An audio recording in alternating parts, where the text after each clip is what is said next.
and there will be a question and answer period. Thank you very much for coming. Okay, all right.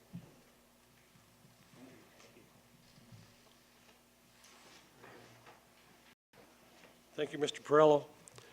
My name is Tom Legier, and I'm the Director of the Watershed Protection District, and I'm pleased to be here tonight to share with you information on our levee certification program that we have going within the district, and some other information about levees and FEMA and flood insurance. So we have quite a bit of information. I'll try not to bore you. I promised this gentleman in the front row that I wouldn't put him to sleep. So if he starts dozing off, I'm going to have to change the pace or something.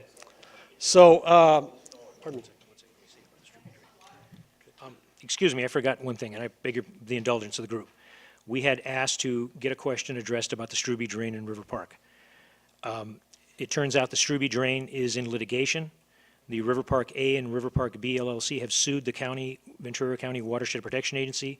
The people that are here cannot talk about it as it's under litigation, but it's available to be viewed at the Superior Court offices. You can check it out for yourself, but we cannot take questions on the Struby Drain. And I was going to mention that earlier, and I didn't.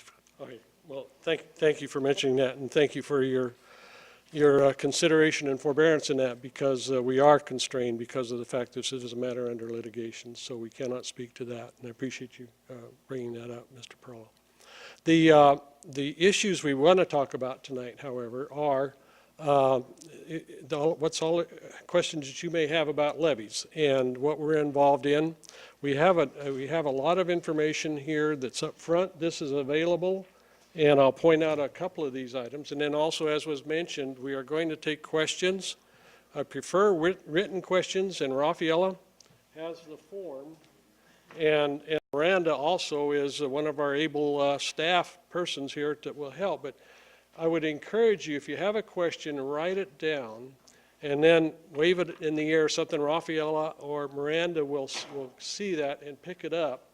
It will help us in several ways. One is it'll help us to, first of all, kind of collate these things so we get them by subject kind of grouped together.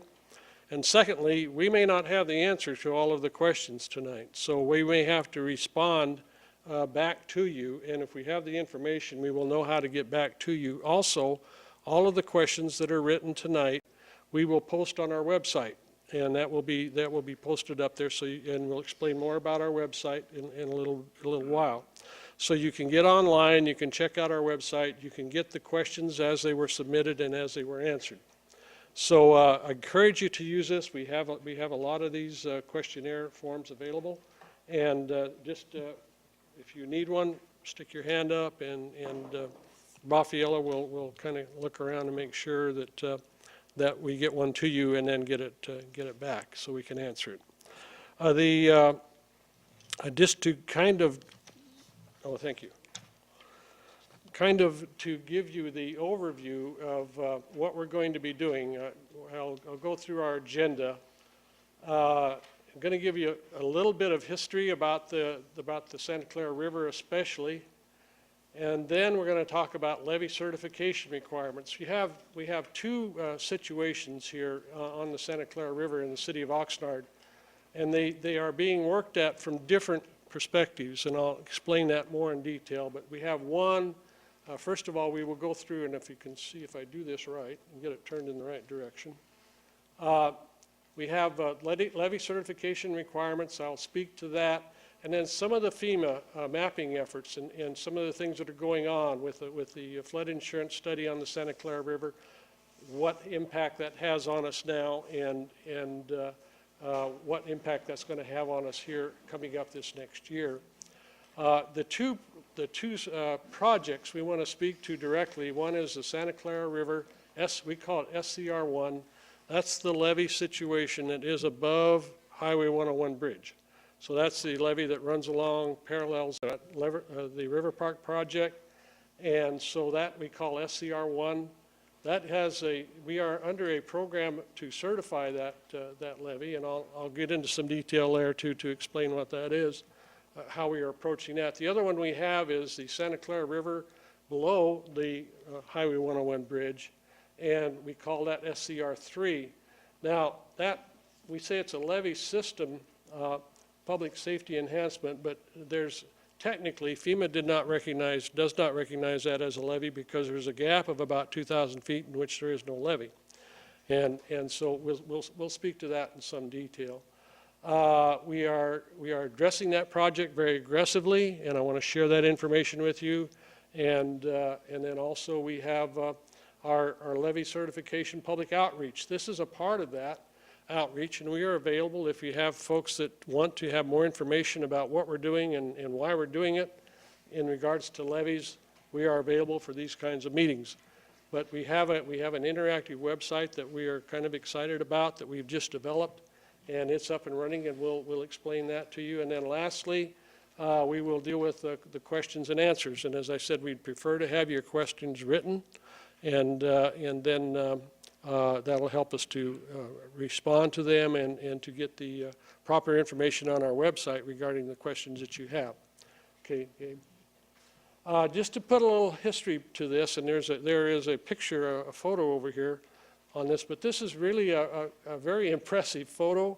Wanted to share this with you. This is the flood that occurred in January 25th. This is taken on January 25th, 1969.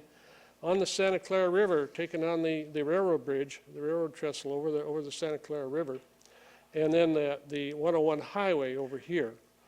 Now, this is at the peak, as it was noted here, this is at the peak of the flood runoff, which was estimated to be 165,000 CFS. Now, remember that number and remember this picture, because this is going to have an impact on what we're sharing on what's coming up. But just as a point of reference, I think this is really, really valuable because that's still out there today. You can see that, and if you want to know where that was in 1969, take a look at the top of the track and look where it projects out along the neighborhood there, and you'll get an idea where the water was at that time. So this was, at that time, this was considered to be what we used to call a 100-year event, a 100-year storm. That would be a probability of a storm having a chance of happening once every 100 years. FEMA has gotten away from that nomenclature because it leads people to believe, well, I've had the 100-year storm, so I'm good for another 99 years now. And that's not true at all. What is really the fact is it's a probability thing. It's like playing the red or the black or the double greens on roulette. It's a chance thing that comes up. And so they're referring to this storm now, this level of storm, as a 1% chance event. So that means that in any given year, there's a 1% chance that we could have a storm of this magnitude or greater. So it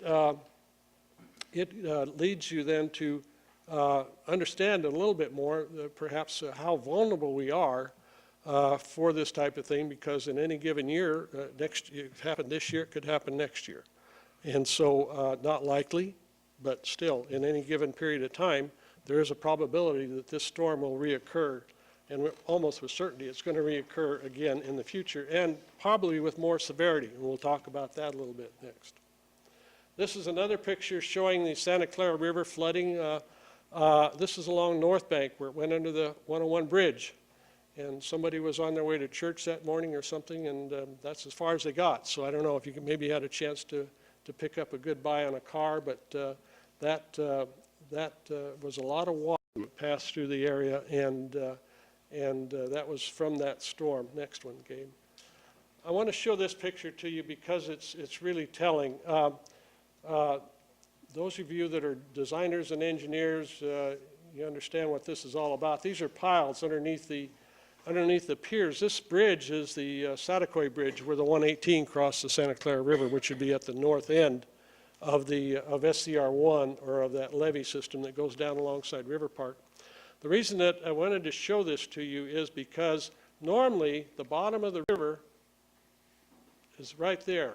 This pier sits on top of the foundation there, sits on top of the sand at the bottom of the river.